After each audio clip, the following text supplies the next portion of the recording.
Hello students, निश्चय IAS के YouTube platform पे आपका स्वागत है। मेरा नाम है विनय कुमार।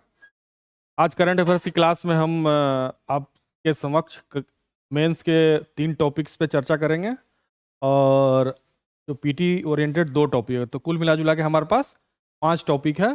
जिसमें मेंस का पहला टॉपिक जो है नवाचार और सुधार के माध्यम से भारत की अर्थव्यवस्था को बढ़ावा देना। ठीक है, पहला टॉपिक है। दूसरा हमारा टॉपिक है भारत में ऋण कम करने के लिए कर सुधार की योजना। ठीक है, वही हमारा तीसरा है आधार को मतदाता पहचान पत्र से जोड़ना। इस पे बहुत बहस चल रही है। ठीक है, बहुत ही हॉट टॉपिक हो गया है कि जैसे आधार से पैन को जोड़ा गया, उसी तरह आधार से मतदाता पहचान पत्र यानी वोटर आईडी को भी जोड़ने का प्लान है सरकार का। तो इस पर बहुत सारी चर्चा और परिचर्चा चल रही है, तो इसलिए ये हॉट टॉपिक हो गया है। बाकी अर्थव्यवस्था का 2 टॉपिक है। इसके अलावा जो पीटी का जो है श्री नारायण गुरु चर्चा में है। वहाँ पे केरला में एक पर्व होता है, श्री नारायण गुरु एक पर्सनालिटी थे, उनके बारे में हम चर्चा करेंगे। उसी तरह उड़ान के दौरान इंटरनेट की कार्य प्रणाली, मतलब जैसे हवाई जहाज उड़ते समय ही आप वाईफाई का इस्तेमाल कर सकते हैं। एयर इंडिया ने इसकी सीमित घोषणा की है कि सीमित स्तर पे अभी हम प्रायोगिक तौर पे वाईफाई की भी, तो वाईफाई किस तरीके से कार्य करता है हवाई जहाज में, उस टेक्नोलॉजी को हम समझेंगे इस न्यूज़ में। तो बिना देर किए हम लोग पहला अपना टॉपिक हम शुरू करते हैं। ठीक है, का नाम है नवाचार और सुधार के माध्यम से भारत की अर्थव्यवस्था को बढ़ावा देना। नवाचार मतलब क्या होता है? इनोवेशन। ठीक है, और सुधार क्या मतलब? रिफॉर्म।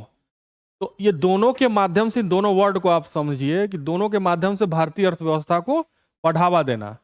नवाचार, इनोवेशन। इनोवेशन मतलब नए नए आइडियाज की खोज, नए नए अनुसंधान की खोज।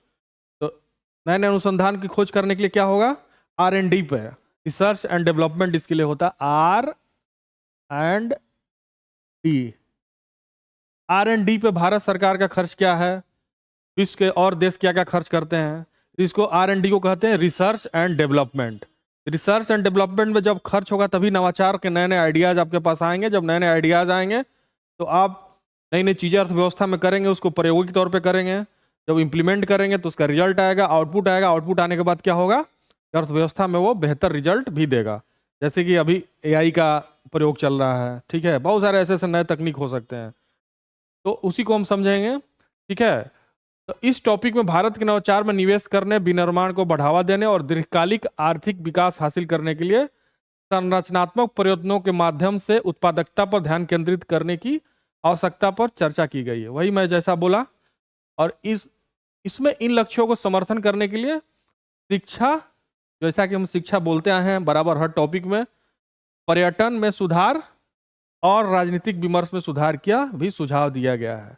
इस पे आप देखिए कि इस ये हम आपको बता दिए सार कि हम अगले इस टॉपिक में क्या क्या रहेगा। संदर्भ का मतलब कि क्यों जरूरी है और किस किस क्षेत्र में किया जाना चाहिए। शिक्षा, क्वालिटी एजुकेशन,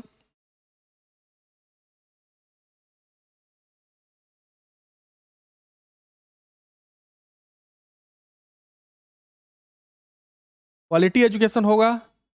वही बात कई बार मैं आपको समझाया हूं कि बाहर से भी बाहर से विद्यार्थी आएंगे पढ़ने। जैसा कि हमारे विद्यार्थी अभी जाते हैं, अनुपात उल्टा है। हाँ, तो ये शिक्षा अभी यहाँ पे इतना ही समझिए, उसको समझाने के लिए मैं बताऊंगा। फिर इससे हमारा डॉलर का भी इनकम हो सकता है, तो अर्थव्यवस्था के लिए फायदा होगा। पर्यटन में अगर सुधार करेंगे, जैसे आपको ये पता होना चाहिए कि पूरे वर्ष में जितना पर्यटक नहीं आते हैं, दुबई में केवल 9 वर्ष जो नया वर्ष हुआ है उससे ज्यादा दुबई में पर्यटक आ जाते हैं। इसका मतलब दुबई और इसमें बैंकॉक बहुत बड़ा उदाहरण है, जहां पर्यटन को बढ़ावा देके वहां की अर्थव्यवस्था को सुधारा जा रहा है। ठीक है, तो इस सब चीजों को भी हम समझेंगे। अब देखिए भारतीय उद्योग की क्या आवश्यकता है। ठीक है, अभी क्या कह रहा है? नवाचार में निवेश। भारतीय उद्योग वर्तमान में सकल घरेलू उत्पाद का केवल 0.3% R&D, मतलब research, RESERCH, research and development में केवल कितना खर्च करती है? 0.3% अपने जीडीपी का। कितना मतलब कितना कम ये आंकड़ा है। इस आंकड़ा को आप समझिए कि अगर इतना कम अगर खर्च करेगी तो क्या ही इनोवेशन आएगा। तो इसलिए नवाचार में निवेश करने की जरूरत है। मतलब अपने रिसर्च एंड डेवलपमेंट का जो खर्चा है उसमें और निवेश किया जाए, ताकि हर एरिया में रिसर्च हो। जैसे मान लीजिए कि बायोटेक्नोलॉजी में निवेश हो, साइंस में निवेश हो, साइंस में रिसर्च हो, हर एरिया में रिसर्च हो। तो रिसर्च बढ़ाने के लिए हमारे पास क्या चाहिए? धन चाहिए, फंड चाहिए। तो कहां से आएगा? सरकार अगर निवेश को बढ़ाएगी, मतलब अपने जीडीपी का जो रेशियो है आर&डी में खर्च करने का, उसको बढ़ाए, तो उससे क्या होगा कि हमारा रिसर्च एंड डेवलपमेंट का बढ़ेगा हर एरिया में। तो बढ़ेगा तो नए नए आइडियाज डेवलप होंगे। आखिर आप ये समझिए कि फेसबुक, मेटा या ट्विटर या अमेजन, ये इसलिए मैं बता रहा हूं कि ये सब आपके डेली यूज में चीजें हैं। और भी बहुत सारे इनोवेशन हर एरिया में होते रहते हैं, लेकिन ये उदाहरण इसलिए दे रहा हूं कि आप प्रत्यक्ष तौर पे आप समझ पाएंगे। इन सब सारे चीजों का जो खोज हुआ या अनुसंधान हुआ, रिसर्च हुआ, ये अमेरिका में ही क्यों हुआ? ये सीधा सा मतलब है कि वो अमेरिका का जो रिसर्च एंड डेवलपमेंट में जो खर्चा है वो ज्यादा है। अब देखिए, वैश्विक औसत से भी हम लोग बहुत काफी कम है। वैश्विक औसत भी 1.5% है। हम कितना खर्च कर रहे हैं? 0.3%। इसका मतलब कि जो विश्व का जो औसत है उससे भी हम काफी पीछे हैं। तो जब हमारा रिसर्च एंड डेवलपमेंट में इतना कम खर्च होगा, तो हम फेसबुक, मेटा और ट्विटर और अमेजन जैसी जो बहुत बड़ी कंपनी होती हैं, जहां हजारों लाखों लोगों को रोजगार दिया जा सकता है, ठीक है, वैसी बड़ी कंपनी का निर्माण हमारे यहाँ क्यों नहीं हो रहा है? हाँ? तो इसलिए ये बहुत बड़ा प्रश्न है ना। ये सबसे प्रत्यक्ष उदाहरण इन उदाहरणों से आप समझ सकते हैं, ठीक है। हालांकि भारत में भी फ्लिपकार्ट बना, इस तरह की कंपनियां बनी, लेकिन वो उस तरह से नहीं है जिस तरह से अमेजोन है, बहुत बड़ी कंपनी है, या फिर नेटफ्लिक्स है, या फिर ट्विटर है। ट्विटर अब एक्स हो गया। या और भी अगर साइंस में आप जाएंगे तो स्पेस एक्स जो है। तो इस तरह का इनोवेशन उनके पास क्या क्यों आ रहा है? क्योंकि वो रिसर्च एंड डेवलपमेंट में ज्यादा खर्च करते हैं। रिसर्च एंड डेवलपमेंट में आप ज्यादा खर्च करेंगे। अब ऐसे आप समझिए कि रिसर्च एंड डेवलपमेंट में आप ज्यादा खर्च करेंगे, जब नवाचार होगा तो कैसे अर्थव्यवस्था को पुश करेगा? आपका सवाल ये होना चाहिए कि भाई रिसर्च एंड डेवलपमेंट में खर्च बढ़ेगा, तो मान लीजिए कि ये कंपनी अमेजन का वहां पे अगर निर्माण हुआ अमेरिका में, तो अमेजन लाखों लोगों को रोजगार दी, मान लीजिए लाखों लोगों को रोजगार दी, तो उससे आय भी तो प्राप्त कर रही है, फिर गवर्नमेंट को टैक्स दे रही है। तो एक फायदा हुआ कि लाखों लोगों को रोजगार मिला वहां, डोमेस्टिक स्तर पे भी, इंटरनेशनल लेवल पे भी, और उसके अमेरिका की इकोनॉमी को ये पुश करेगा। इसलिए नवाचार जरूरी है, ठीक है। अब देखिए, वैश्विक मानकों के साथ अगर आप तुलना भी कीजिएगा, जैसा कि मैं पहले भी तुलना किया, लेकिन अब डाटा को देख के आप तुलना कीजिए कि भारतीय फर्म औद्योगिक अनुसंधान एवं विकास पर सालाना $7 बिलियन खर्च करती हैं, ठीक है, जबकि अमेरिका में $625 बिलियन और चीन में $335 बिलियन है। अब ये देखिए, अगर आप विश्व की अभी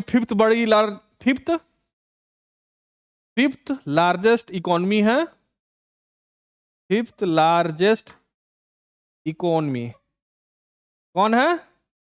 भारत है, इंडिया है, ठीक है, on the basis of GDP, GDP के आकार पे, ठीक है, फिफ्थ लार्जेस्ट है।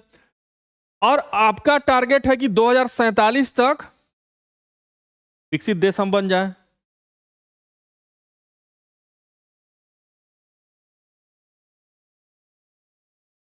विकसित देश बनने के और भी बहुत सारे पैरामीटर्स होते हैं।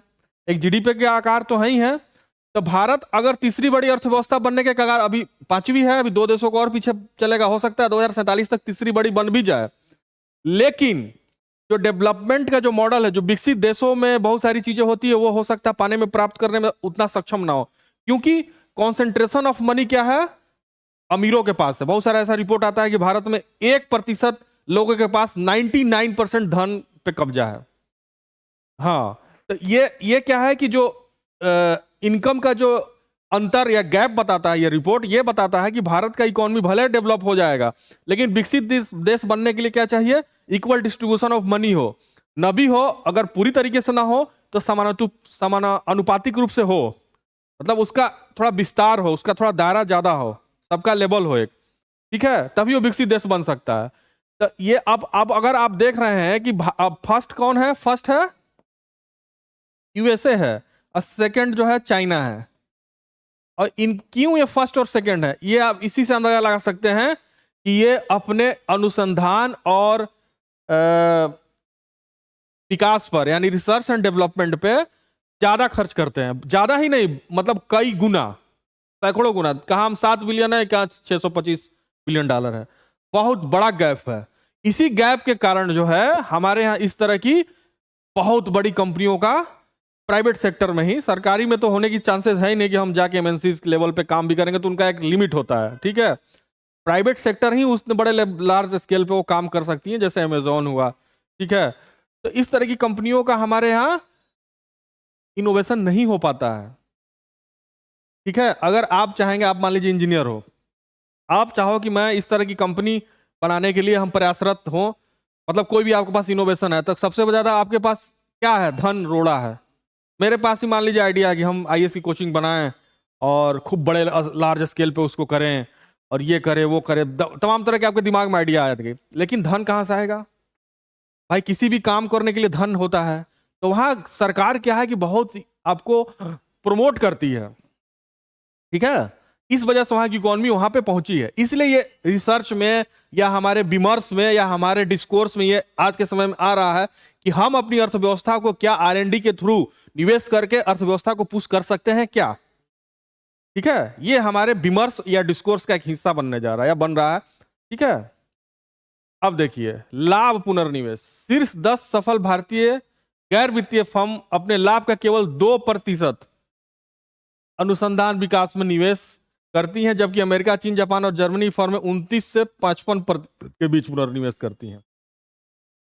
अब बताइए कि मान लीजिए एक तो कंपनी की साइज भी वहां पे बड़ी है, चाइना और अमेरिकन कंपनी, अलीबाबा इतना बड़ा कंपनी है, ठीक है। अलीबाबा का नाम आप लोगों ने भी सुना होगा। रिटेल जैसे अमेजोन, वैसे अलीबाबा है, वो भी बेचती है, ऑनलाइन शॉपिंग का है वो, ठीक है। तो एक तो बड़ी कंपनी है, बड़ी कंपनी में उनका अपने लाभ का कितना बेच रही है, निवेश कर रही हैं 29 से 55%। और आप तो छोटी कंपनी हो और अपना अनुसंधान पे लाभ का 2% ही खर्च कर रहे हो। एक तो ओवरऑल डिफरेंस बहुत ज्यादा हो जाएगा ना, ऐसे आप सोचेंगे तो। वो डिफरेंस जब होगा तो क्या होगा, आप ऐसा समझ सकते हैं कि हॉलीवुड की फिल्मों का आप एग्जाम्पल ले सकते हैं। हॉलीवुड की फिल्में, हॉलीवुड की फिल्में जैसे टाइटैनिक, टाइटैनिक एक उदाहरण है। और एक मतलब आज की फिल्में तो खैर भारत में भी बड़े स्केल पे कुछ फिल्में बनने लगी हैं, लेकिन अभी भी अमेरिका से बहुत पीछे हैं वो लोग। जब अब जैसे आप अवतार, अवतार सिनेमा आप लोगों ने देखा होगा, नहीं देखा है तो देखिए आप कि किस लेवल पे वो जाकर फिल्म बनाने से पहले वो रिसर्च करते हैं, और रिसर्च पे उनका जो बजट का 50 से 60% जो हिस्सा होता है फिल्म बनाने का, वो रिसर्च पे खर्च होता है, अनुसंधान पे खर्च होता है, उनकी आरएनडी अलग होती है। तो अवतार अगर सिनेमा आप नहीं देखें तो अवतार देखिए, जो किस लेवल पे जाके वो साई फाई फिल्में बनाते हैं। साई फाई मतलब साइंस फिक्शन। सिनेमा भी आप लोग को देखना चाहिए। सिनेमा समाज का आईना होता है। अगर अमेरिकन सोसाइटी को आप समझना चाहते हैं कि अमेरिका सोसाइटी किस तरीके से इवॉल्व किया और इवॉल्व करके किस इस लेवल तक पहुंचा, तो उसमें सिनेमा का भी योगदान है। वहां पे सिनेमा से वहां पे करोड़ों अरबों डॉलर का इनकम होता है, ठीक है। वो मेरा कहने का मतलब है कि वो यहाँ पे क्या कर रहे हैं, इनोवेशन कर रहे हैं। और हमारे यहाँ क्या सिनेमा बनेगा, तो सलमान खान बेल्ट हिला देंगे, हुड़ हुड़ दबंग दबंग, यही करते हैं। प्यार मोहब्बत भी 2-4 को फाइट मारेगा, हो गया, बस हीरोशिप है। अभी पुष्पा जैसी फिल्म जो है सुपर डुपर हिट हो गई। तो यहाँ पे कुछ उस तरह का नहीं, बस जानती है कि जनता का क्या पसंद है, जनता का क्या पसंद है। ज्यादा हाई फाई बना देंगे तो जनता देखने ही नहीं जाएगी। हालांकि इसके बावजूद भी काल्की जैसी फिल्में यहाँ बन रही हैं। काल्की साईफाई ही फिल्में थी, साइंस फिक्शन ही था, तो प्रयोग यहाँ पे भी हो रहा है, लेकिन अभी हम प्रारंभिक चरण में हैं, ठीक है। तो आप फिल्म देख के भी आप समझ सकते हैं कि हमारे समाज का क्या स्थिति है। फिल्म जो है समाज का प्रतिबिंब होता है। उस प्रतिबिंब से आप समझ सकते हैं कि वहां की सोसाइटी कहां तक। आप स्पाइडरमैन सिनेमा देख लीजिए, कोई भी सिनेमा देख लीजिए जो साइंस फिक्शनल है, साइंस को फिक्शन बना के वो पेश कर रहा है, तो किस तरीके से वो साइंस को यूज करता है। अगर आपको अच्छे से समझना है हॉलीवुड को, तो हम रिकमेंड करेंगे कि अवतार सिनेमा जरूर देख लीजिए, ऑनलाइन होगा। तो मैं रिकमेंड करूंगा कि आप लोग को अच्छी सिनेमा देखनी चाहिए। अगर आप यूपीएससी की तैयारी कर रहे हो तो सिनेमा से क्या होता है, अच्छी फिल्में आपको एक समाज को समझने का एक क्षमता और कैपेबिलिटीज डेवलप होती है कि समाज किस तरीके से रन कर रहा है। क्योंकि अच्छी फिल्म है, ठीक है, जैसे मान लीजिए आप काल की फिल्म देखे तो काल की फिल्म से कम ये तो देखेंगे ना कि साइंस का फिल्म में कैसे वो यूज किया है, किस लेवल पे जाके वो यूज किया है, ठीक है, भारत के सोसाइटी को, और किस तरीके से भारत का जो सांस्कृतिक चीजें हैं उस सांस्कृतिक चीजों को साइंस से कैसे जोड़ा है, ठीक है। तो ये कहने का मतलब है कि नवाचार यही होता है भाई। अब काल्की बनाया था 1000 करोड़ से ऊपर कमाई किया, तो उसमें जो काम कर रहे होंगे उनको भी लाभ हुआ है, अर्थव्यवस्था को भी लाभ हुआ। तो हम तो यही कल्पना करेंगे कि बॉलीवुड में या साउथ की फिल्मों में रिसर्च डेवलपमेंट में इतना ज्यादा निवेश हो कि काल्की से भी बड़ी बड़ी फिल्में बने आने वाले समय में। तो उससे अब मान लीजिए कि रिसर्च एंड डेवलपमेंट का उसका 500 करोड़ का बजट होगा, तो 1000 लोगों को रोजगार भी मिलेगा। उसमें टेक्नीशियन होते हैं, ये होते हैं, दुनिया भर की बड़ी टीम होती है, वो रोजगार मिलेगा, रोजगार मिलेगा तो धन आएगा, धन आएगा तो धन को खर्च करेंगे तो अर्थव्यवस्था को पुश मिलेगा। ये पूरा पूरा एक चक्र है, चैनल है, ठीक है। मेरे ख्याल से आप समझ गए होंगे। आ रही बात?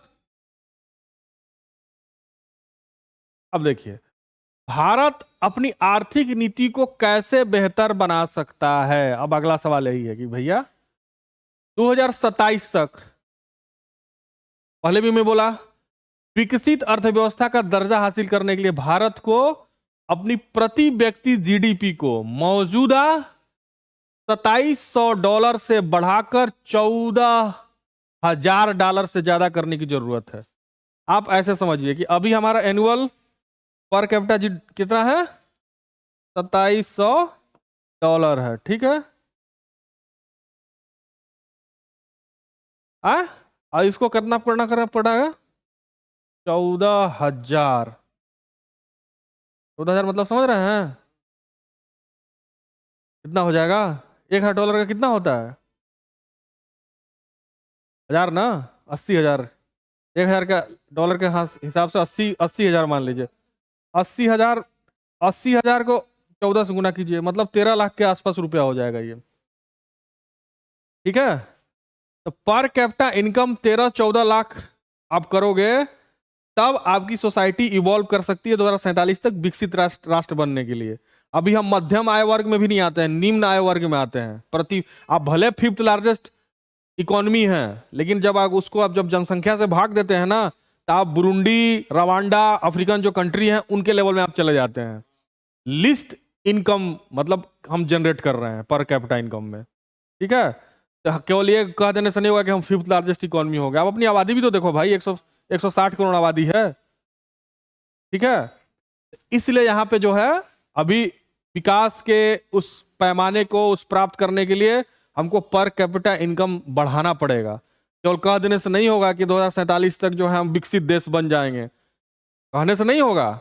आप सड़क बना लोगे, पुल बना लोगे, लेकिन विकसित देश का जो पैरामीटर्स है, हर व्यक्ति के पास एक सम्माननीय आय पहला उसका एक पैरामीटर है।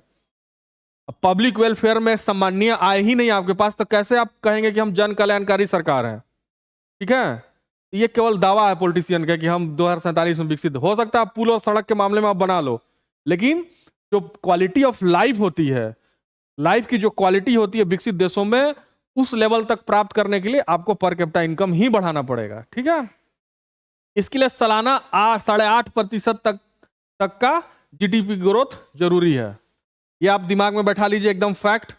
कोई भी इस तरह की बात बोले कि हम 2047 तक विकसित देश बना देंगे, तो कैसे बनाओगे भाई, जरा बता दो कैसे बनाओगे, बताओ। मान लीजिए कि अभी हमारा देश बढ़ रहा है 6%, मान लीजिए 6%, 6.5 या 6 जो भी है, और जो हमारा मौजूदा इसके लिए प्राप्त करने के लिए हमको 8.5% की ग्रोथ से रेगुलर बढ़ेगा 2047 तक। 2047 अभी कितना साल है? 22-23 साल है। 22-23 साल में लगातार बढ़ेगा। अब देश काल की परिस्थितियां क्या रहेगी, क्या नहीं रहेंगी आने वाले 22 सालों में, तो उन 22 सालों तक अगर बना के रखा, $2700 से $14,000 पहुंच गया, तब विकसित देश के श्रेणी में आ सकता है। ये भाई हवा में तो नहीं आएगा, उसके लिए प्रयास करना पड़ेगा इन 22 वर्षों में। और 8.5% का ग्रोथ रेट बना के रखना, प्राप्त करना, अभी तो प्राप्त कर ही नहीं पा रहे हो, एक बहुत बड़ी चुनौती है। तो इसलिए अगर कोई इस तरह का तुक्का या फेंकता है तो उसको तर्कों से जवाब दो।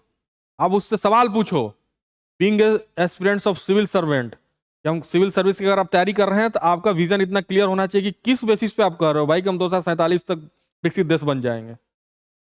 इस बेसिस पे कि हम 2700 पर कैपिटा इनकम है हमारा, $2700, $2700 14,000 बना दोगे इन 75 वर्षों में। मान लीजिए 75 वर्ष हमारे देश को आजाद हुए हुए हुआ, 75 वर्ष में हम केवल कहां तक पहुंचे हैं?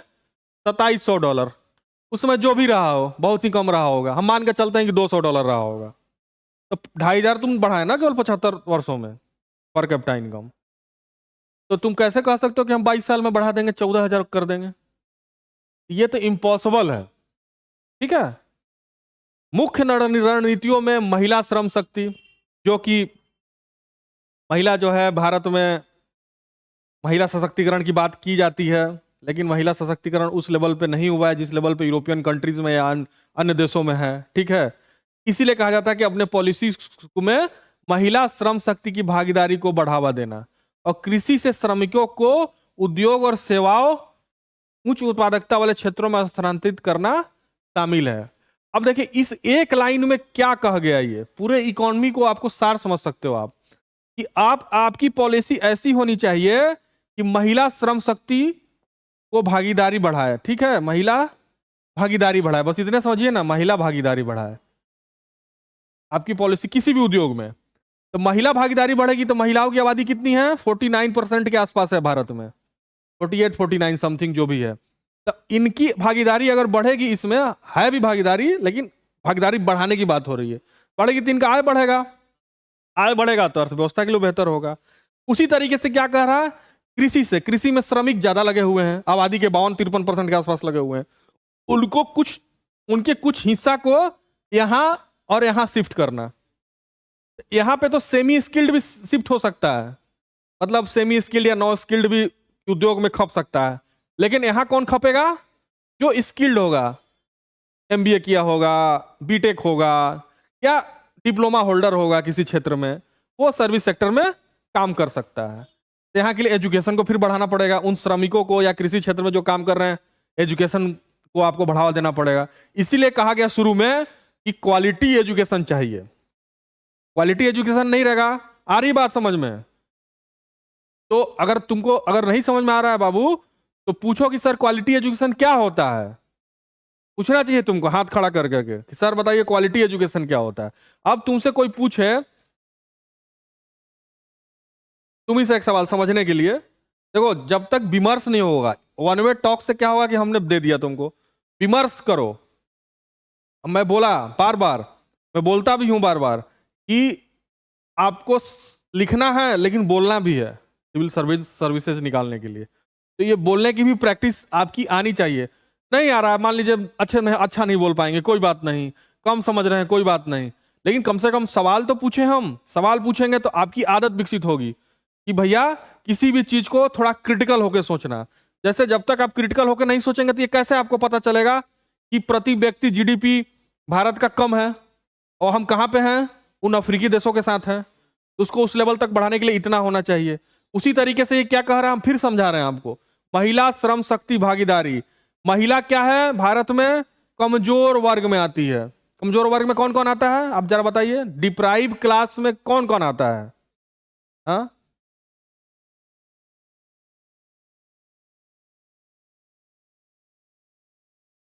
थोड़ा देखिए अपने दिमाग को खोलिए। एससी एसटी तो पहले आपके तुरंत दिमाग में आया, कोई बात नहीं। कमजोर तो वो है जिनको समाज में भागीदारी कम है, ठीक है, या ना के बराबर है। तो एससी एसटी तो सबसे पीछे हैं, उसके बाद माइनॉरिटीज हैं, ठीक है, उसके बाद फिर इनका नंबर आता है बुजुर्गों का भी शोषण होता है, महिलाओं का भी शोषण होता है। ऐसा वर्ग जो अपने शोषण के खिलाफ आवाज अच्छे तरीके से नहीं उठा सकता, वो वर्ग कमजोर समूह में आता है। ठीक है, तो महिलाएं भी उसमें आती हैं। आपको पता है कितने लोगों से घरेलू हिंसा होती है, डेली होता है, रिपोर्ट नहीं उसका है। ठीक है, तो कमजोर होने की वजह से ही ना, अगर वो आर्थिक रूप से स्वतंत्र होगी तो हिंसा क्यों सहेगी? नहीं सहेगी। तो अगर आप अर्थव्यवस्था को विकसित बनाना चाह रहे हो तो अपने विमर्श में, अपने डिस्कोर्स में इन चीज को आपको शामिल करना पड़ेगा, तभी जाके आप विकसित देश बनने का जो सपना देख रहे हैं वो साकार हो पाएगा। समझ में आया? अब देखिए, संरचनात्मक राजनीतिक सुधार हेतु कौन कौन से बदलाव किए गए हैं। भाई भारत में बदलाव भी किए गए हैं, ऐसा तो है नहीं कि भारत 75 वर्षों में ऐसे ही चल रहा है, उसको भी देखते हैं। सरकारी नियंत्रण की कमी की गई। अगर आप थोड़ा बहुत भी इकोनॉमी पढ़े होंगे, हिस्ट्री पढ़े होंगे, एनसीईआरटी पढ़े होंगे, तो हमारा दो दौर है, एक 1991 से पहले और एक 1991 के बाद। इकोनॉमी इन दो वर्गों में विभाजित होता है, ठीक है। भारतीय अर्थव्यवस्था क्यों होता है? क्योंकि पहले का जो दौर था, ये बाद में एलपीजी को हम लोग अपनाते हैं, 91 में एलपीजी को अपनाते हैं। लिबरलाइजेशन, प्राइवेटाइजेशन, ग्लोबलाइजेशन 91 में। 91 से पहले हमारी इकोनॉमी क्या थी? मिक्स्ड थी, मिक्स्ड इकोनॉमी थी। मिक्स्ड इकोनॉमी मतलब क्या होता है? जहां सरकारी और निजी क्षेत्र दोनों का अस्तित्व होता है, लेकिन प्रधानता सरकार का था। उसका एक उदाहरण आप बताइए कि कैसे हमारे यहाँ प्रधानता सरकारी क्षेत्र का था। एक उदाहरण देकर बताइए, अगर आप इकोनॉमी पढ़े, इकोनॉमी समझे हैं, तो अगर आपसे मिक्स्ड इकोनॉमी कोई कह रहा है कि भारतीय इकोनॉमी जो है 91 से पहले मिक्स्ड थी, 91 के बाद भी मिक्स्ड ही है, लेकिन धीरे धीरे धीरे धीरे एलपीजी का दौर शुरू हुआ, प्राइवेटाइजेशन होने लगा, विनिवेशीकरण, डिसइन्वेस्टमेंट होने लगा, तो बहुत सारी चीजें जो है निजी क्षेत्र का भी योगदान बहुत ज्यादा बढ़ गया भारत में। लेकिन ये तो आप जानते हैं, लेकिन अगर आपसे कोई पूछे कि भारतीय अर्थव्यवस्था 91 से पहले मिक्स्ड थी या आज भी मिक्स्ड है, तो किन अर्थ में मिक्स्ड है? मिक्स्ड तो मान लीजिए कि मिक्स्ड में कि निजी क्षेत्र और सरकारी क्षेत्र दोनों का सहअस्तित्व, ठीक है। निजी क्षेत्र और सरकारी क्षेत्र दोनों का सहअस्तित्व जिस अर्थव्यवस्था में होती है, वो अर्थव्यवस्था मिश्रित अर्थव्यवस्था मानी जाती है। लेकिन भारत की अर्थव्यवस्था मिश्रित होते हुए भी इसका झुकाव किस तरफ था? साम्यवादी रसिया की तरफ था, रूस के यूएसएसआर की तरफ था। यूएसएसआर में किस तरह की इकोनॉमी थी? यूएसएसआर में समाजवाद था। तो चूंकि नेहरू मॉडल था, तो समाजवाद जहां होगा वहां सरकारी कंट्रोल ज्यादा होगा। तो मिश्रित होने के बावजूद भी झुकाव किस तरफ था? सार्वजनिक क्षेत्रों का ज्यादा कंट्रोल। तो इसका मतलब कंट्रोल्ड इकोनॉमी थी हमारी। इसका एक उदाहरण है 1969 में बड़े राष्ट्रीयकरण, बैंकों का राष्ट्रीयकरण आप लोग सुने होंगे। बैंकों का राष्ट्रीयकरण क्यों किया गया था? उससे पहले बैंक प्राइवेट था इंडिया में, आज भी, अब फिर हो गया। अब तो 4-5 बड़े बैंक जो है सरकारी क्षेत्र में, अब फिर निजी क्षेत्र में ज्यादा बैंक है। उससे पहले जब बैंकों का राष्ट्रीयकरण इंदिरा गांधी ने किया था, उससे पहले निजी क्षेत्र में ही बैंक काम कर रहे थे, लेकिन बैंकों को कंट्रोल करने के लिए उनका राष्ट्रीयकरण किया गया। ये किसका उदाहरण है? मिश्रित अर्थव्यवस्था में सार्वजनिक सेक्टर की तरफ झुकाव का उदाहरण है। ये आपसे अगर कोई पूछे तो स्पष्टता बोल सकते हैं कि जैसे बैंकों का राष्ट्रीयकरण। इससे बड़ा उदाहरण कुछ है ही नहीं। आ रही बात? एलपीजी आप जानते ही हैं, वही बता रहा है। देखिए, सरकारी नियंत्रण में कमी। औद्योगिक लाइसेंसिंग को खत्म करने से उद्योगों को सरकारी प्रतिबंधों के बिना निवेश करने की अनुमति मिलती है, ठीक है। यह बदलाव 91 के बाद के आर्थिक सुधारों पर आधारित है, जिसके कारण महत्वपूर्ण वृद्धि हुई, ठीक है।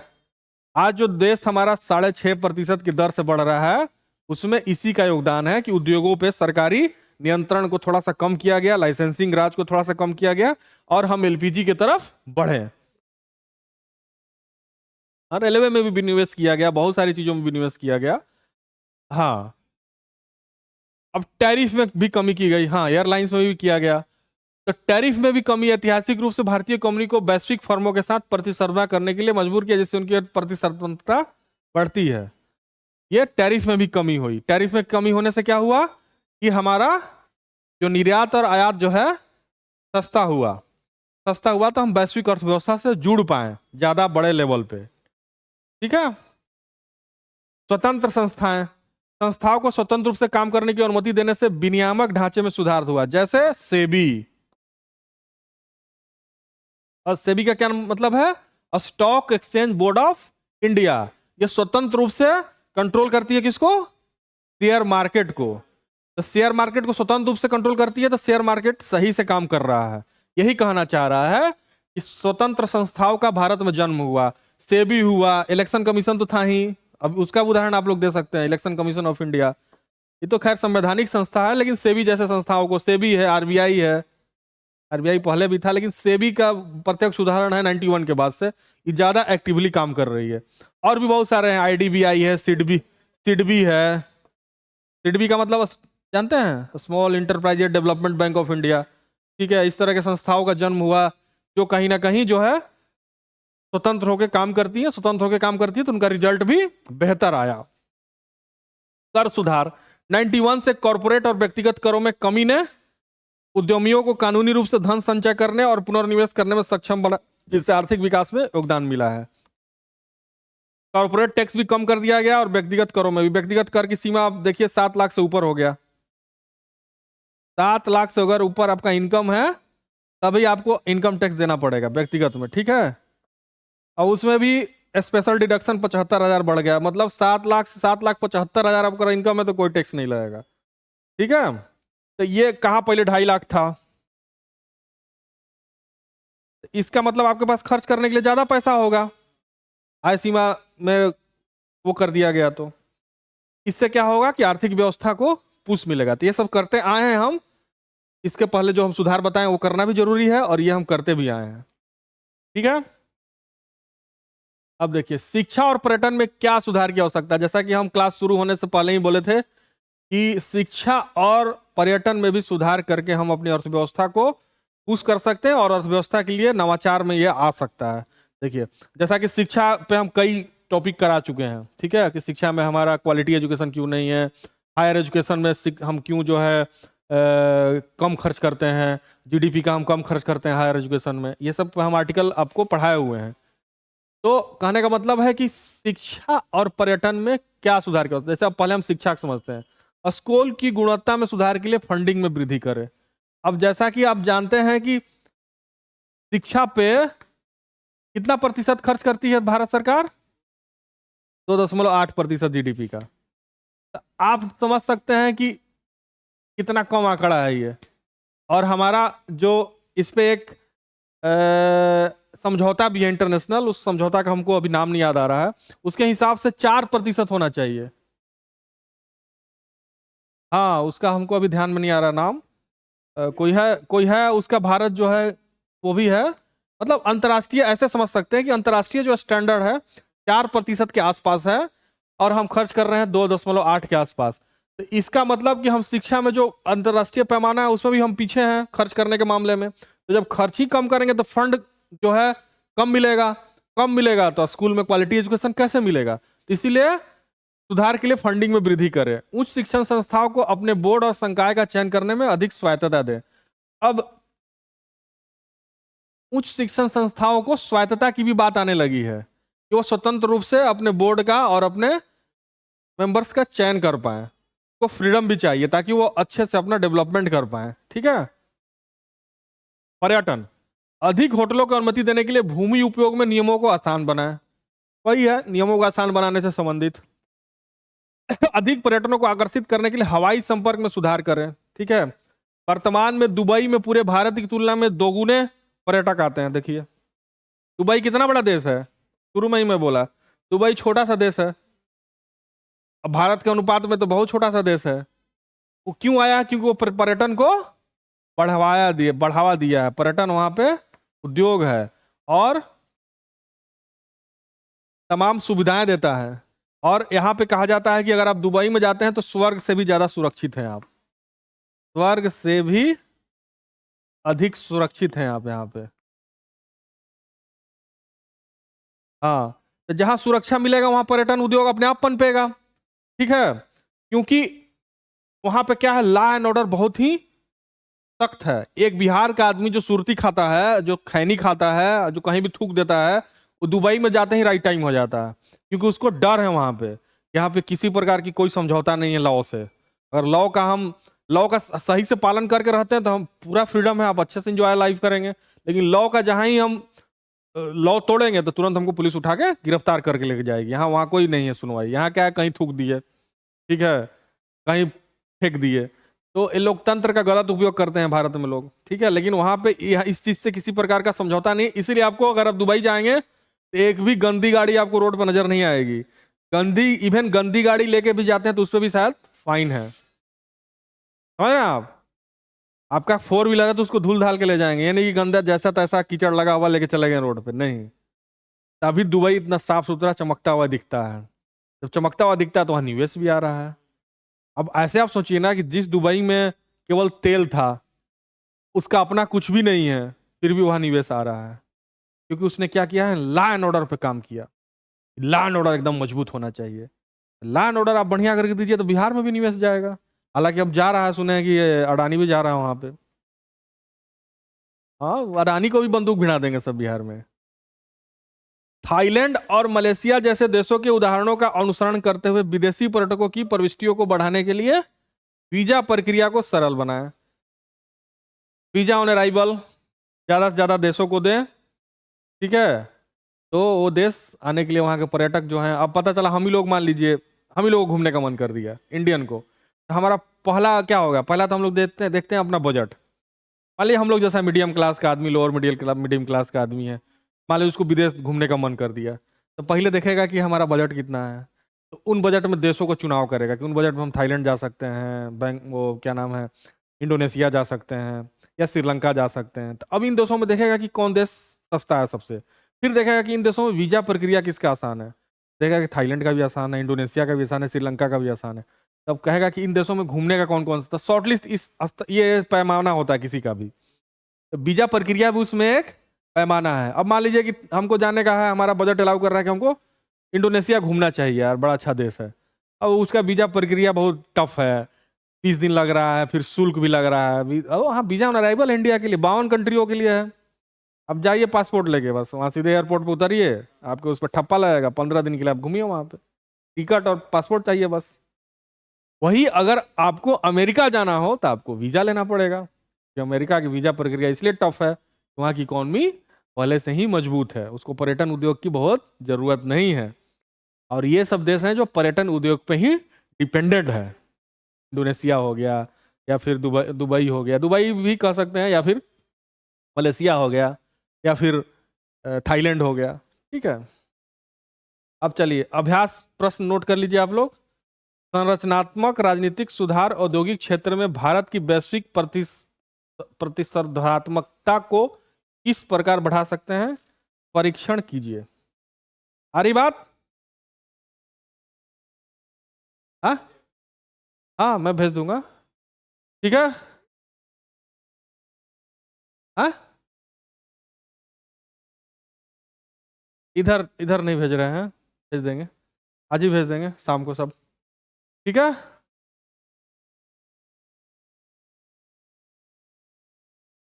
अब देखिए, भारत में ऋण कम करने के लिए कर सुधार की योजना, टैक्स रिफॉर्म इंग्लिश में इसको कहते हैं। कर सुधार में क्या क्या आता है, कर की दर कम कर देना। पहला सुधार सही हो गया कि कर को दर को कम कर दो, कर की सीमा को बढ़ा दो। मान लो जी कर की सीमा पहले थी 2.5 लाख, उसको 7 लाख कर दिया व्यक्तिगत दर में। कारपोरेट टैक्स कम कर दो, कि अब जीएसटी भी उसी में आता है, जीएसटी में सुधार करो। बहुत सारा है, तो उसमें हम देखते हैं, ठीक है। अब देखिए, इस टॉपिक में भारत सरकार द्वारा राष्ट्रीय ऋण और राजकोषीय घाटा को कम करने करके अपने वित्त को बेहतर प्रबंधन करने की योजनाओं पर चर्चा की गई है। मतलब राष्ट्रीय ऋण मतलब हुआ कि जो केंद्र की सरकार है उस पे कितना ऋण है, जीडीपी का कितना ऋण है, वो कैसे किस प्रकार से कम हुई है या ज्यादा हुई है, वो इसमें चर्चा किया गया है। उसी तरीके से राजकोषीय घाटा तो आप जानते ही हैं, राजकोषीय घाटे को कम करके अपने वित्त को बेहतर प्रबंधन। भाई राजकोषीय घाटा ज्यादा रहेगा तो हमारा वित्त प्रबंधन कुप्रबंधित हो जाएगा, राजकोषीय घाटा जो है मेंटेन रहेगा तो हमारा वित्त प्रबंधन बेहतर रहेगा। उस पर चर्चा की गई है।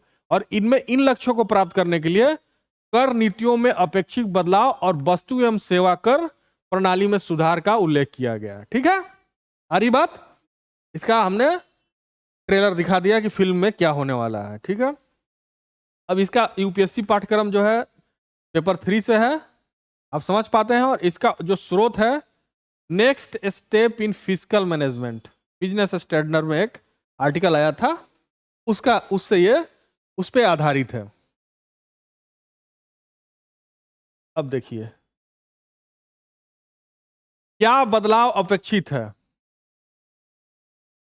सरकार वर्तमान में सीमा शुल्क संरचना और आयकर अधिनियम की समीक्षा कर रही है, जिसके कारण जल्द ही नीतिगत बदलाव हो सकते हैं।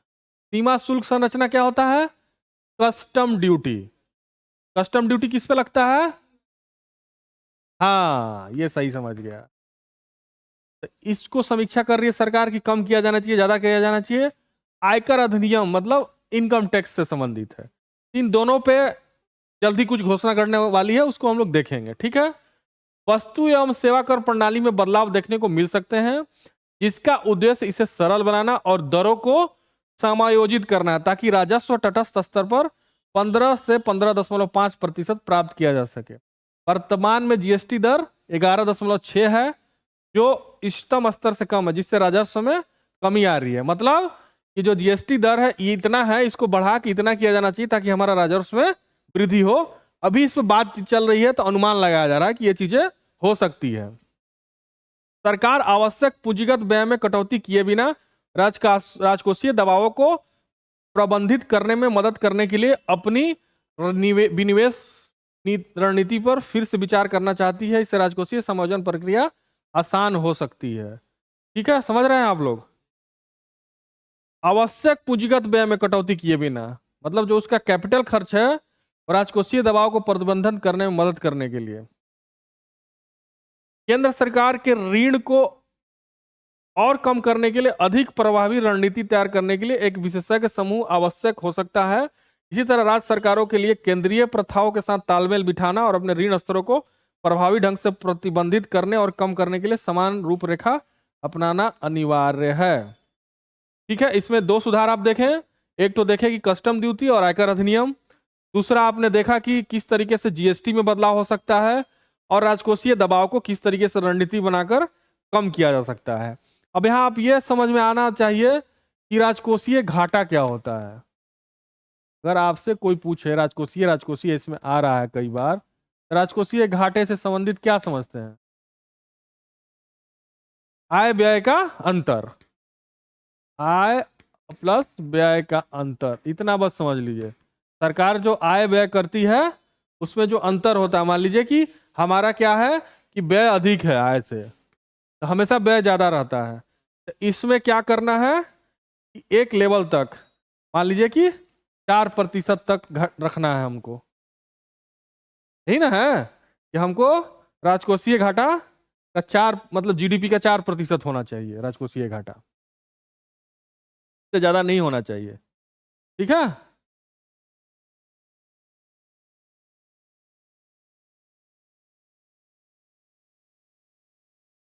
हाँ वो एक पेज में आगे चला गया था, कोई नहीं। अब देखिए इसमें आप फिर से समझ लीजिए कि राजकोषीय घाटा क्या है, तो मैंने आपको बता दिया। और राजकोषीय घाटा तब उत्पन्न होता है जब किसी सरकार के व्यय किसी वित्तीय वर्ष में सरकार द्वारा अर्जित राजस्व से अधिक होता है। ठीक है, अब भारत में राजकोषीय घाटे की स्थिति क्या है वहां तो आप समझ गए, इस टॉपिक को भी समझ लीजिए, तब वो आसानी होगी कि किन किन सुधारों को कह रहा है, क्या क्या बदलाव अपेक्षित है, ये आप समझ लीजिए। मोटा मोटी आपको राजकोषीय में पहले ही बता चुका कि राजकोषीय घाटा क्या होता है। आय व्यय का अंतर होता है किसी वर्ष में, और जब व्यय ज्यादा हो जाता है तब ये उत्पन्न होता है, जैसा कि हमेशा सरकार का आय से अधिक व्यय होता ही होता है। अब देखिए भारत के लिए 2025-26 में राजकोषीय घाटे का लक्ष्य जीडीपी का 4.4, हम 4% कह रहे थे, 4.4% निर्धारित किया गया, जो महामारी के बाद के मध्यम अवधि के उद्देश्यों के अनुरूप है। महामारी मतलब हमारा क्या आया था, महामारी आया था 2020-21 में, तो एक मिड टर्म टारगेट बनाया जाता है। एक लॉन्ग टर्म होता है, एक मिड टर्म होता है। तो मिड टर्म में हमारा लक्ष्य यह है कि हम कम समय में अपने घाटे को धीरे धीरे समायोजित करें, तो वो 4.4% है। ठीक है, यह लक्ष्य महत्वपूर्ण है क्योंकि इसका उद्देश्य केंद्र सरकार के ऋण को सकल घरेलू उत्पाद के समक्ष नीचे की ओर रखना है। ठीक है, केंद्र सरकार का ऋण 2023-24 में सकल घरेलू उत्पाद के 58.1% से घटकर 24-25 में 58.6% का अनुमान है। अब ऐसे आप समझिए कि 100 रुपया अगर जीडीपी का साइज है, ठीक है, 100 रुपया जीडीपी का साइज है, मान लीजिए 100 रुपया जीडीपी का हमारा साइज है, मान लीजिए उदाहरण के लिए, तो उसमें से जो हमारा ऋणवा है पहले 58.1% था। ठीक है, 58 रुपया 58 एक मिनट।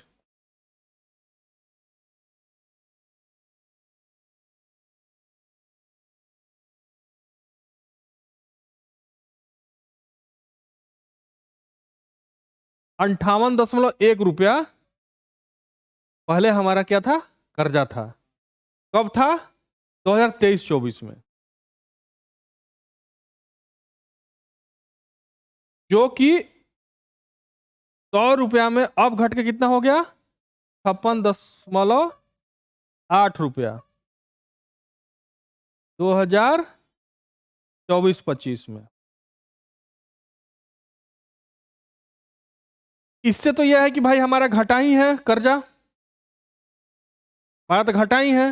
लेकिन आप इससे हम यहां बताने के लिए, देखिए घटा है जरूर, लेकिन हम ये बताने के लिए इसलिए यहां पे लिखे हैं कि इससे आप ये समझने की कोशिश कीजिए कि हमारे जीडीपी का जो, मान लीजिए कि हमारा जीडीपी $4 ट्रिलियन है, $4 ट्रिलियन है, तो उसमें से दो से ज्यादा $1 ट्रिलियन कर्जा है। मतलब अगर ₹56.8 कर्जा है तो $4 ट्रिलियन में कितना होगा, 56%। आप अंदाजा लगा सकते हैं, $2 ट्रिलियन से तो ज्यादा हो जाएगा, वो ज्यादा होगा। तो आधा से ज्यादा हमारी अर्थव्यवस्था तक का तो कर्जा है।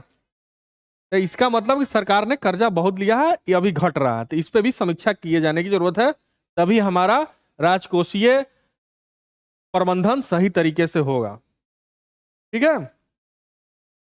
कमी के बावजूद ऋण का स्तर, अब अगला लाइन सोचिए जो मैं बोलना चाह रहा हूं, कमी के बावजूद ऋण का स्तर राजकोषीय उत्तरदायित्व और बजट प्रबंधन समीक्षा समिति की 2017 की सिफारिश से लगभग 17% अंक अधिक है।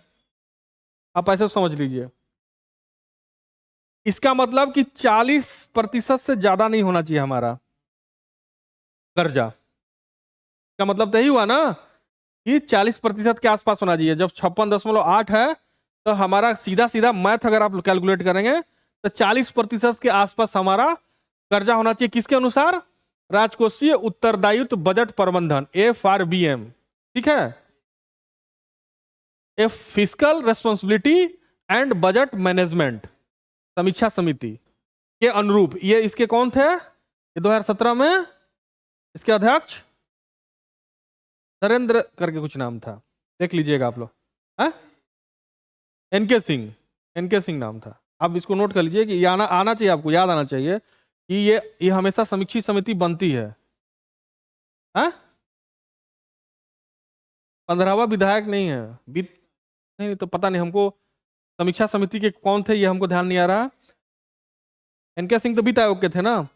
ये फैक्ट आप लोग खोज लीजिएगा कि FRBM समीक्षा समिति के 2017 के अध्यक्ष कौन थे। ठीक है, ये आपका काम है, खोज के आप बताइएगा। और आप लोग अब जानते होंगे कि FRBM एक्ट बना था 2003 में, बना था इसीलिए बना था कि राजकोषीय प्रबंधन सही तरीके से किया जा सके। इसको बनाया वाजपेयी जी के सरकार में बना था ये। ठीक है, वाजपेयी जी ने एक अच्छा काम किए थे। ये वाजपेयी जी की सरकार में इसका FRBM एक्ट 2003 का पारित किया गया था। इसलिए पारित किया गया था ताकि राजकोषीय प्रबंधन को सही तरीके से किया जा सके। और उसी राजकोषीय प्रबंधन के तहत एनके सिंह ही थे ना, लिखा है ना, इसका मतलब मैं सही बता रहा था। तो एनके सिंह समिति के हिसाब से ये बताया गया कि 17% होना चाहिए। तो ये जब ज्यादा होगा तो इसका मतलब कि हम कर्जे में ज्यादा होंगे। इसीलिए ये सवाल बार बार कांग्रेस उठा रही है कि देश का कर्जा बढ़ रहा है, देश का कर्जा बढ़ रहा है। तो वो ये गणित नहीं बता पा रही, उसको इतना गणित वो बताएगी तो आम जनता समझेगा भी नहीं। आम जनता को सीधा सीधा समझ में आता है कि कर्जा बढ़ रहा है, कर्जा बढ़ रहा है। ठीक है, जो इष्टतम राजकोषीय स्वास्थ्य प्राप्त करने में चल रही चुनौतियों को संकेत देता है। मतलब ये राजकोषीय स्वास्थ्य मतलब कि राजकोषीय जो हमारा फिजिकल हेल्थ है वो सही होना चाहिए। फिजिकल हेल्थ को ये चुनौती देगा। और FRBM एक्ट इसीलिए बनाया गया था कि हमारा फिजिकल हेल्थ जो है सही रहे। जब हमारा कर्जा ज्यादा होगा तो हमारा फिजिकल हेल्थ गड़बड़ाएगा। ठीक है, वैसे ही है जैसे मान लीजिए कि आपका घर है और आपका इनकम है मान लीजिए कि 1 लाख रुपया महीने का आप कमा रहे हो, आप जो है आप इतना किस्त पैदा कर दियो कि आपको 1.5 लाख भरना ही है, तो आपके इनकम से भी वो ज्यादा हो गया, तब कैसे मैनेज करोगे? फिर कहीं से कर्जा लोगे। तो इस तरह से क्या होगा कि आपका खुद का राजकोषीय प्रबंधन या राजकोषीय बजट या राजकोषीय हेल्थ गड़बड़ हो जाएगा। तो उसको उसको कौन देखता है? कोई समिति आपको घर में बनाना पड़ता है, उसके लिए माँ बाप होते हैं ना घर में, माँ बाप बताते हैं कि नहीं बेटवा ज्यादा कर्जा मत लेना, नहीं तो फंस जाओगे तुम जंजाल में। यही काम करता है राजकोषीय बजट प्रबंधन समिति, जो काम माँ बाप घर में करते हैं। आई बात। राज्य सरकार का ऋण भी सिफारिशों से अधिक है। 2023-24 में कुल राज्य ऋण सकल घरेलू उत्पाद का 28.5% है, जो FRBM समीक्षा समिति द्वारा सुधार 8% अधिक है। मतलब इनका भी 20% के आसपास होना चाहिए कर्जा, अगर आइडियल देखिएगा तो। ये दोनों ही अधिक है, अगर दोनों अधिक है तो फिर हमारा राजकोषीय स्वास्थ्य गड़बड़ाएगा ही। तो राजकोषीय स्वास्थ्य से मतलब आप समझ गए? नहीं समझ में आया? ठीक है, तो क्या होता है राजकोषीय स्वास्थ्य? हाँ बस ठीक, एकदम सही समझे हैं। अगर ज्यादा लेंगे तो फंस जाएंगे, राजकोषीय स्वास्थ्य गड़बड़ा जाएगा। राजकोषीय स्वास्थ्य को बचाए रखने के लिए आपको कर्जा एक लेवल तक ही लेना चाहिए है? इसलिए समझ गया। कोई नहीं, ठीक है। इसमें अभ्यास प्रश्न देख लीजिए आप लोग, सीधा सीधा देख लीजिए।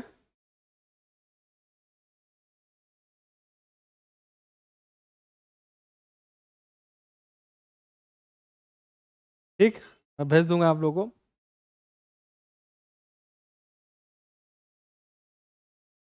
अब हमारा जो तीसरा जो टॉपिक है, थोड़ा सा वाद विवाद भी है इस पे और बहस भी चल रही है। तो उस पे है, जैसे इस टॉपिक का नाम ही आप देख पा रहे हो, आधार को मतदाता पहचान पत्र से जोड़ना। आधार क्या है? हमारा आईडी प्रूफ है, ठीक है। और इसमें बहुत सारे बायोमेट्रिक जानकारी हमारी होती है, उसको कहाँ जोड़ना? जो हमारा चुनाव पहचान पत्र होता है, ठीक है। इस टॉपिक में भारत में मतदाता पहचान पत्र के साथ आधार को जोड़ने के बारे में चल रही बहस पर चर्चा की जाएगी। विशेष रूप से मतदाता धोखाधड़ी से निपटने और चुनावी पारदर्शिता सुनिश्चित करने के संदर्भ में। अब जैसे कि धोखाधड़ी भी होती है और इलेक्शन में जो है ट्रांसपेरेंसी भी नहीं होती है, तो उसको कंट्रोल करने के लिए ही सरकार चाह रही है कि हम आधार को मतदाता पहचान पत्र से जोड़ें।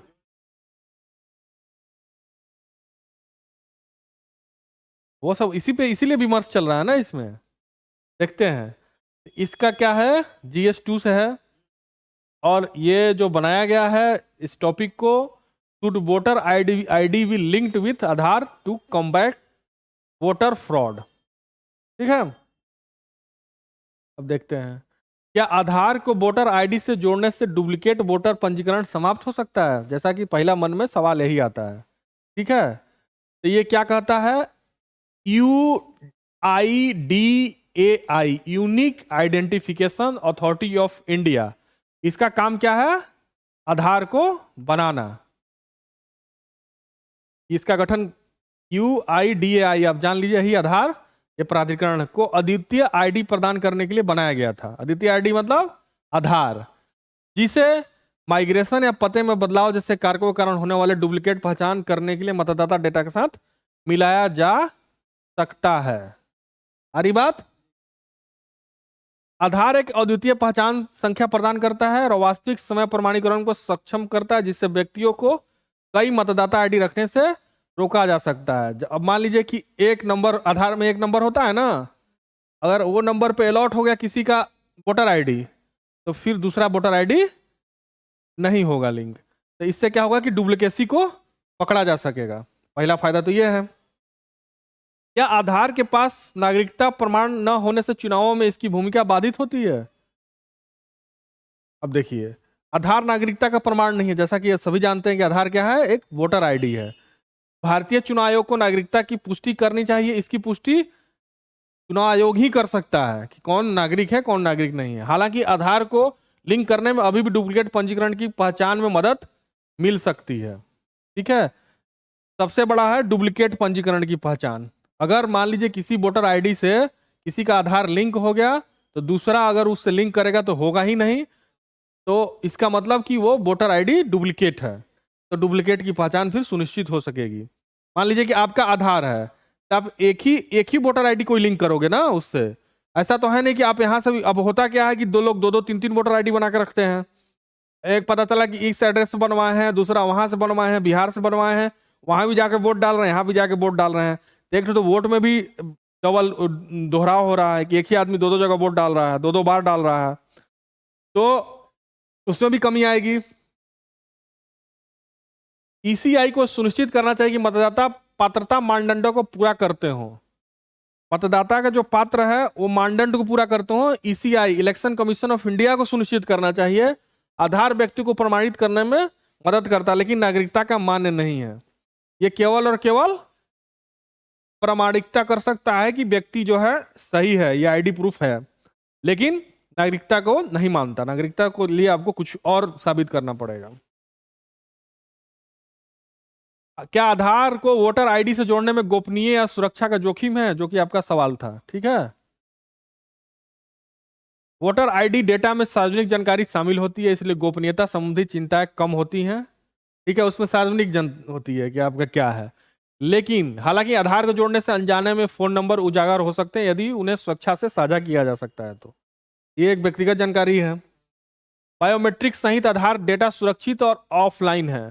फोन नंबर साझा करना वैकल्पिक है और इसका उपयोग केवल सुविधा के लिए किया जाता है। इसे मतदाता डेटाबेस में एम्बेड नहीं किया जाता। अब आपका सवाल खत्म कि केवल और केवल फोन किया जाएगा, बायोमेट्रिक्स आधार में ही सुरक्षित रहेगा। वहां से उनका बायोमेट्रिक डाटा नहीं दिया जाएगा, उनको केवल नंबर को लिंक किया जाएगा। ठीक है, आधार को वोटर आईडी से जोड़ने से गायब मतदाताओं जैसी समस्याओं का समाधान कैसे होगा। ठीक है, अब ये समझ लीजिए कि कुछ जो मतदाता वोटर आईडी बनवा के गायब हो जाते हैं, गलतियों या अधिकारियों की जानबूझ की गई कार्रवाई के कारण गायब मतदाता एक चुनौती बने हुए हैं। आधार को जोड़ने से दोहराव कम हो सकता है, लेकिन मानवीय भूलों या कदाचारों के कारण गायब नामों को पूरी तरह से रोका नहीं जा सकता। वही डुप्लीकेसी को तो रोका जा सकता है, लेकिन पूरी तरीके से फुल प्रूफ ये भी नहीं है। कहने का मतलब ये हुआ। ठीक है, क्या आधार राजनीतिक तनाव के बीच मतदाता सूची में पारदर्शिता सुनिश्चित करता है, ये सवाल। आधार को जोड़ने से दोहराव की समस्या हल हो सकती है, जैसा कि दोहराव था मैं बता रहा था, लेकिन सभी मुद्दों का समाधान नहीं हो सकता है। ठीक है, मतदाता सूची में हेराफेरी जिसमें धोखाधड़ी से नाम हटाना और बूथ कैप्चरिंग शामिल है के लिए अभी भी चुनाव आयोग की सख्त निगरानी की आवश्यकता है। जो अन्य जो मुद्दे हैं, ठीक है, अन्य जो मुद्दे हैं जैसे पारदर्शिता, ये केवल केवल और केवल क्या कर सकता है कि दोहराव को रोक सकता है। पारदर्शिता के लिए अभी भी उसको चुनाव आयोग ही जिम्मेदार है। कि मान लीजिए कि कहीं जो है किसी की बूथ कैप्चरिंग हो जा रही है चुनाव की, ठीक है, चुनाव बूथ की, तो उस बूथ कैप्चरिंग को रोकने की जिम्मेदारी किसके पास है, चुनाव आयोग के पास है। ठीक है, या फिर धोखाधड़ी से आपका नाम ही हटा दिया गया, एन मौके पर आप गए, हमारा यार चलो हम वोट डालते हैं, आज जो है तेजस्वी को डालेंगे, तेजस्वी पार्टी को डालना है हमको, और आप गए हैं यहाँ से दिल्ली से वोट डालने। ठीक है, अब पता चला कि आप गए हैं, तो आपका जो बगल का रिश्तेदार है आपका, उससे मिल के जो बीएलओ होते हैं, बीएलओ से कुछ हेरफेर कर दिया और आपका जो नाम हटवा दिया उस समय के लिए। आप गए तो भाई आपका वोटर आईडी तो देखेगा ही, फिर कहेगा कि यार तनी देखना जी इनका लिस्टों में नाम है कि नहीं। अरे तो लिस्टों में तो आपका नाम नहीं है जी, आप कैसे वोट डालिएगा। अरे तो लिस्टों में नाम का हो गया, आप कहिएगा कि है ये नहीं है। तो ये जो लोकल लेवल पे जो धोखाधड़ी होती है, लोकल लेवल पे जो इस तरीके की जो मिली भगत होती है, वो उसको रोक पाना आधार के बस की बात नहीं है। ठीक है, उसको रोकने के लिए इलेक्शन कमीशन ऑफ इंडिया को ही कुछ कड़े कदम उठाने पड़े, उठा भी रहा है, लेकिन धीरे धीरे ही ये दूर होगा। ठीक है, आधार दोहराव की समस्या हल करता है, लेकिन मानवीय बेईमानी या सिस्टम की खामियों से जुड़ी समस्याओं का समाधान नहीं कर सकता। पारदर्शिता अधिकारियों की ईमानदारी और निष्पक्षता पर ही निर्भर करती है। अब वही बात कि वहाँ की सोसाइटी कितना ऑनेस्ट है, कितना जो है निष्पक्ष है। भाई मान लीजिए कि बीएलओ है, बूथ लेवल ऑफिसर उसको कहते हैं, ठीक है, बीएलओ ही साला बेईमान है, घूस खा के बैठा हुआ है तेजस्वी के पार्टी से, ठीक है, और दोनों पार्टी से घूस खा लिया है, तो वो ये कर सकता है, वो सब करते हैं सब बड़े लेवल पे हेर फेर उधर। हालांकि बहुत अब वीडियो कैमरा लगा होता है, बहुत सारी चीजें हैं, लेकिन उसके बावजूद भी जिसको करना वो कर रहा है, ठीक है। निजता के अधिकार, आधार को मतदाता पहचान पत्र से जोड़ना निजता का उल्लंघन नहीं। आधार प्रणाली को डेटा सुरक्षा और गोपनीयता बनाए रखने के लिए डिजाइन किया गया है। इसका मतलब कि निजता का कोई उल्लंघन नहीं है, क्योंकि इसका जो जो आपका बायोमेट्रिक डाटा है वो आधार के पास ही स्टोर रहेगा, वो नहीं शेयर किया जाएगा, इसलिए आपका निजता का उल्लंघन होने का कोई प्रश्न ही नहीं होता। ये प्रश्न बेमानी है, ठीक है। हालांकि संपर्क विवरण के दुरुपयोग के बारे में चिंताएं हैं, ठीक है। मान लीजिए कि आपका कॉन्टैक्ट नंबर है, ठीक है, आजकल कॉन्टैक्ट नंबर से बहुत सारा धोखाधड़ी तो हो ही रहा है, लेकिन कॉन्टैक्ट नंबर को आप कहाँ कहाँ रोक सकते हैं, हर जगह तो है ही है पब्लिक डोमेन में। अब मान लीजिए रवि का ही नंबर, रवि का नंबर फैल गया अजीत के पास, अजीत कहीं और किसी को दे दिया, वो कहीं और किसी को दे दिया। मतलब ये कहने का मतलब है कि एक उदाहरण मैंने आपका दिया, तो नंबर तो पब्लिक डोमेन में है, आप उसको बहुत हद तक रोक भी नहीं सकते हो। उसका एक ही मात्र सुरक्षा है कि आप जो है अननोन नंबर को कम से कम रिसीव करो। कॉल ही मत, कॉल तो उठाओगे ही ना, मतलब उठा भी लिया अगर तो रिस्पॉन्स इस तरीके से वो बात कर रहा है, वो बात समझ के ही रिस्पॉन्स दो, ये नहीं कि आप ना शेयर किए जा रहे हो, शेयर किए जा रहे हो जो वो मांग रहा है, तब तो फिर गए आप। हालांकि बहुत लोग कर देते हैं, वो इस तरीके से सामने से बात ही करते हैं, लगता है कि अब तो बहुत जागरूकता आ गई, लोग समझ रहे हैं इस चीज़ों को कि ऑनलाइन बहुत फ्रॉड हो रहा है, तो फोन सुनते ही कट कर देते हैं। बोलता है बैंक से बोल रहे हैं, तो भैया हमको बैंक की जरूरत पड़ेगी तो हम बैंक के पास चले जाएंगे, हमको नहीं चाहिए तुम्हारी बैंक सेवा, क्योंकि पता नहीं ऑनलाइन आपसे कौन सी जानकारी वो मांगे और क्या वो जो है आपके साथ फ्रॉड कर दे। राष्ट्रीय मतदाता सूची शुद्धिकरण और प्रमाणीकरण कार्यक्रम क्या था? अब देखिए, ये एक कार्यक्रम भी चलाया गया था भारत सरकार के द्वारा, जिसको कहा जाता है NERPAP, ठीक है। 2015 में शुरू किए गए NERPAP का उद्देश्य आधार का उपयोग करके मतदाता सूचियों को साफ करना था, ठीक है। हालांकि 2018 में भी मतदाताओं के गायब होने जैसे मुद्दे बने रहे, जिससे सटीक और पूर्ण मतदाता सूची बनाए रखने में चुनौतियों पर प्रकाश डाला गया। मतलब ये पहले से ही 2015 से ही चल रहा है, ऐसा नहीं कि अभी से हुआ है, लेकिन अभी पूरी तरीके से इसको जमीनी स्तर पे वही होता है कि भारत में पॉलिसी तो बन जाती है, लेकिन जमीनी स्तर पे उसको लागू करने में बहुत सारी चुनौतियों का सामना करना पड़ता है, चाहे वो डिपार्टमेंटल चुनौती हो, चाहे अन्य लोगों से वो चुनौती हो। तो इम्प्लीमेंट करने में हर प्लान को इम्प्लीमेंट करने में बहुत बड़ी चुनौती है, बहुत बड़ी बाधा का सामना करना ही करना है आपको भारत में। क्या आधार से जुड़ी मतदाता पहचान पत्र सभी चुनावी धोखाधड़ी को खत्म कर सकती है? वही सवाल बार बार आ रहा है। आधार दोहराव को रोक सकता है, चुनावी धोखाधड़ी के अनुरूप में मौजूदा ESI अधिकारियों प्रणालीगत सुधार और जवाबदेही की आवश्यकता है। ये केवल और केवल दोहराव को रोक सकता है, इसके अलावा कोई फायदा नहीं है। दोहराव देखने में केवल एक लग रहा है कि केवल दोहराव, ठीक है, एक ही लग रहा है ना कि दोहराव, लेकिन दोहराव अपने आप में कितनी बड़ी चीज है। मान लीजिए कि एक ही व्यक्ति 4 जगह जाकर वोट डाल रहा है, तो कितनी बड़ी क्षति है भारत के लोकतंत्र के लिए। तो वो चीज, ये चीज पे अगर अटैक कर रहा है, इस चीज को अगर दूर कर रहा है, तो ये इसको मेरे ख्याल से लागू करने में कोई दिक्कत नहीं है, ठीक है। और लेकिन अगर चुनावी धोखाधड़ी और अन्य जो जो चीजें हैं, जो समस्याएं हैं, उसको दूर करने के लिए बैठा हुआ है ना हमारा चुनाव आयोग, चुनाव के अधिकारी हैं, उनको ये जवाबदेही उनकी बननी चाहिए अन्य चीजों को रोकने के लिए। आधार को ही केवल हम नहीं बना सकते ना कि हर चीजों को वो रोक दे, एक तीर से ही सारा चीज पे, हर चीज पे तो निशाना लगाया नहीं जा सकता है। अन्य समस्याओं के लिए आप अन्य जो संसाधन है उसका उपयोग आप कर सकते हैं। और आधार एक तकनीकी उपकरण है जो डुप्लीकेट आईडी जैसे विशिष्ट मुद्दों को हल कर सकता है, लेकिन मानव आचरण से जुड़ी व्यापक चुनावी चुनौतियों का समाधान नहीं कर सकता है। वही बात, उसका समाधान करने के लिए आपकी सोसाइटी उस तरह की होनी चाहिए, आपके अधिकार ईमानदार होना चाहिए, निष्पक्ष होना चाहिए, BLO को भी निष्पक्ष होना चाहिए। जमीनी स्तर पे किस तरीके की आपकी सोसाइटी है वो भी बहुत हद तक वो डिपेंड करता है। इसीलिए बिहार में जो इलेक्शन रिफॉर्म लागू कराने में बहुत चुनौती का सामना करना पड़ा। वहाँ बूथ कैप्चरिंग की घटना आज भी हो जाती है, 90 के दशक में तो आम थी कि भैया बाहुबली पहुंच गए बंदूक के साथ। हाँ, वही कह रहे हैं कि अभी भी है, लेकिन अब तो पैरामिलिट्री फोर्स बहुत सारी चीज़ें लगी होती हैं, तो अब चुनाव आयोग भी काफी सख्त है, जिला प्रशासन भी सख्त हो गया है, और बूथ कैप्चरिंग की घटनाएं उस तरह से नहीं होती जो 90s के दशक में हुआ करता था। तो इसलिए मतलब कहने का मतलब ये है कि सुधार तो हुआ है, चुनाव सुधार तो हुआ है, लेकिन अभी भी बहुत सारे चीज़ों में सुधार की गुंजाइश तो बराबर बन ही रहती है। कुछ ना कुछ नए इश्यूज, नए चुनौती आते ही रहते हैं, नई चुनौती पैदा हो जाती हैं। ठीक है, अब मान लीजिए कि आपके साथ टेक्नोलॉजी आई, आर्टिफिशियल इंटेलिजेंस, तो उससे जुड़ी हुई चुनौती भी तो है। वही चीज़ है, अच्छी चीज़ आती है तो उसके साथ चुनौती भी आती है। अब ये हैं श्री नारायण गुरु जी। क्या अब ये चर्चा में क्यों है ये देख लेते हैं।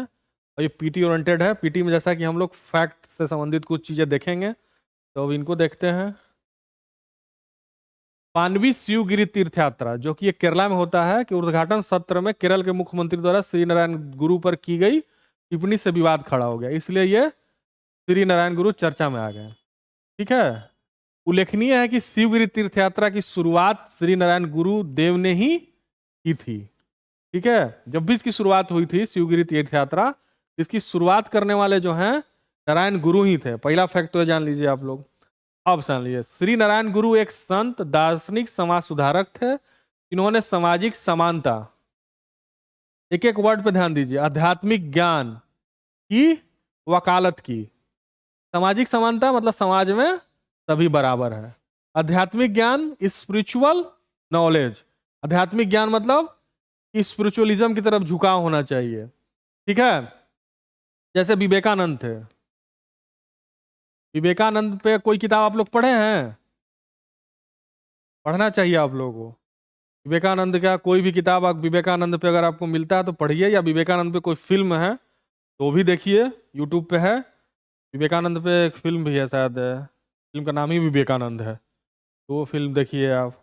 तो उसमें आपको विवेकानंद के आइडियोलॉजीज, विवेकानंद किस प्रकार स्पिरिचुअल तो थे, लेकिन स्पिरिचुअल होने के साथ साथ वो हाँ, नहीं नहीं, भगवान में बहुत ज्यादा विश्वास करने वाला नहीं थे, लेकिन स्पिरिचुअल थे। तार्किक स्पिरिचुअल इसको कहिएगा, रैशनल थे वो। तो उनका मत कहने का मतलब कि आप रैशनलिज्म, आध्यात्मिक ज्ञान जरूरी है, लेकिन रैशनलिज्म के साथ। ठीक है, उसी तरह सामाजिक समानता, अब जानते ही हैं कि ऑल आर इक्वल। वकालत की, उनका जन्म तिरुवनंतपुरम के पास एक गांव के चेम्पा जंथी में एझावा परिवार में हुआ था। उन्होंने सार्वभौमिक भाईचारे के विचार पर जोर देते हुए प्रसिद्ध नारा एक जाति एक धर्म एक ईश्वर गढ़ा।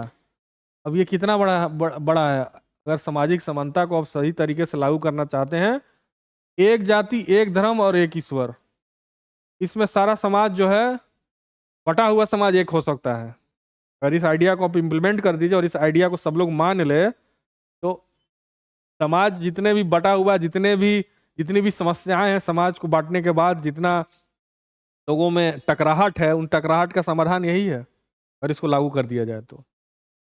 भारत के स्तर पर नहीं, वैश्विक स्तर पर भी। श्री नारायण धर्म परिपालन युगम से जुड़े थे, जिसने केरल में सामाजिक राजनीतिक सुधारों को बढ़ावा देने में महत्वपूर्ण भूमिका निभाई है। उन्होंने सामाजिक अन्याय के खिलाफ प्रतिरोध के प्रतीक अभिपुरम में शिवलिंग स्थापित करके 1888 की शिवरात्रि के दिन अभिपुरम आंदोलन की शुरुआत की। अब ये आप हिस्ट्री में आ सकता है आपको, ठीक है, आर्ट एंड कल्चर जो जीएस में आता है, कि अभिपुरम आंदोलन की शुरुआत किसने की थी? श्री नारायण गुरुदेव ने। उन्होंने देव दशकम, आत्मविलासम, ब्रह्म विद्या पंचकम आदि जैसी कई साहित्यिक कृतियां भी लिखी हैं। शुद्ध फैक्चुअल है। अभिपुरम आंदोलन और इनकी किताबों के बारे में आपको जानकारी होना चाहिए, और एक नारा भी दिया था जो कि उतना हमको नहीं लग रहा है कि एग्जाम पॉइंट ऑफ, लेकिन फिर भी आपको जानना चाहिए, ये आंदोलन पूछ सकता है। और इसके बारे में ये 1888 में, ठीक है, धार्मिक आंदोलन जरूर है। आप इसके बारे में थोड़ा सा और रिसर्च कर लीजिएगा कि ये क्या था। उड़ान के दौरान इंटरनेट की कारण प्रणाली दूसरा हमारा है। जैसा कि एयर इंडिया ने चुनिंदा घरेलू और अंतर्राष्ट्रीय उड़ानों पर वाईफाई आप जानते ही होंगे, इंटरनेट कनेक्टिविटी सेवा शुरू करने की घोषणा की है। यहाँ वाईफाई के बिना कभी कभी दिक्कत हो जाती है, आप लोग जानते ही हैं। तो इसलिए हवाई में जो है वाईफाई कनेक्टिविटी सेवा शुरू करने की घोषणा की है। यह मुख्य रूप से दो तरह की तकनीक पर काम करता है। आप ये जान लीजिए कि हवाई जहाज में वाईफाई कैसे काम करता है। ग्राउंड बेस्ड सेलुलर टावर, ठीक है। विमान के पेट के चारों ओर लगा एक एंटीना उड़ान के दौरान इंटरनेट कनेक्टिविटी प्रदान करने के लिए जमीन पर सबसे नजदीकी टावर से सिग्नल उठाता है, ठीक है। इसे एयर टू ग्राउंड टेक्नोलॉजी के रूप में भी जाना जाता है, ये जान लीजिए, ठीक है, समझ लीजिए। इसकी सबसे बड़ी खामी यह है कि जब विमान पर्याप्त सेलुलर टावरों के बिना जल निकायों, रेगिस्तानों या कम आबादी वाले क्षेत्रों से गुजरता है तो यह कनेक्शन खो जाता है या बाधित हो जाता है। तो ये आप लोग जान लीजिए कि एयर टू ग्राउंड टेक्नोलॉजी एक है जिसके तहत यह सेवा दिया जाता है फ्लाइट में। और दूसरा जो टेक्नोलॉजी है सैटेलाइट बेस्ड कनेक्टिविटी। विमान के ऊपर लगा एक एंटीना सैटेलाइट के माध्यम से ग्राउंड स्टेशन से विमान तक इंटरनेट संचारित करने के लिए उपयोग किया जाता है। व्यापक कवरेज और निर्बाध कनेक्टिविटी प्रदान करता है, खासकर जब विमान ग्राउंड टावरों के बिना क्षेत्रों में उड़ रहा हो। इसका मतलब कि ये सैटेलाइट बेस्ड कनेक्टिविटी ज़्यादा बेहतर है। ये दोनों आप समझ लीजिए आप लोग। और ये कभी कभी आपको पूछ सकता है, ठीक है, कि ये सैटेलाइट बेस्ड कनेक्टिविटी क्या है या इन दोनों में बेहतर कौन है। जिस तरीके से भी पीटी में इसका यूज हो, ये आने की संभावना रहती है इस तरह के टर्मों को, इस तरह के टर्म्स जो होते हैं, ठीक है। इसी के साथ हमारा आज का जो करंट अफेयर्स का क्लास है समाप्त होता है। आशा है आप लोगों को ये टॉपिक समझ में आई होगी, सारे टॉपिक समझ आया होगा। और नेक्स्ट क्लास में हम लोग मिलते हैं नए टॉपिक के साथ और नए उमंग के साथ। धन्यवाद।